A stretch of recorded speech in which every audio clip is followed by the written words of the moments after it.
Magandang araw mga kabasketball, ito ang result ng Game 2 Finals, San Miguel Beermen vs Stoke Intex. Pinangunahan ni Don Trollano ang scoring habang sinama rin ang pressure sa depensa.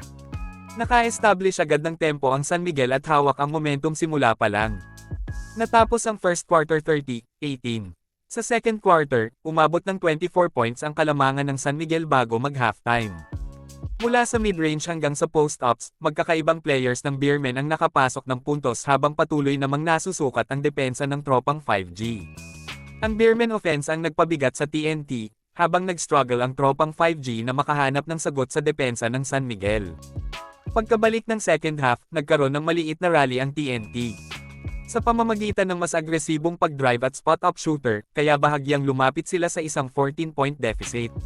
Nagkaroon ng rebound effort ang TNT, pero hindi ito sapat para talunin ang momentum ng Beermen. 75-61 ang naging score sa third quarter.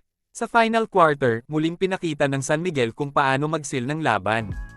Ang malaking lead na nahugot nila noong first half ay naging sapat upang hindi na makabalik ng husto ang TNT sa huling parte ng laro. Natapos ang laro sa score na 111-92. Best player of the game si Don Trollano na may 22 points, 4 rebounds at isang assist.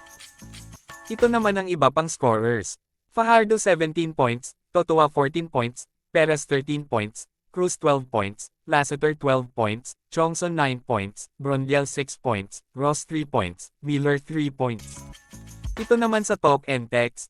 Nambatak 17 points, Ganuelas Rosser 15 points, Heading 14 points, Ferrer 11 points, Oftana 11 points, Williams 8 points, Halalon 7 points, Galinato 5 points, Cobanten 2 points, Hill 2 points.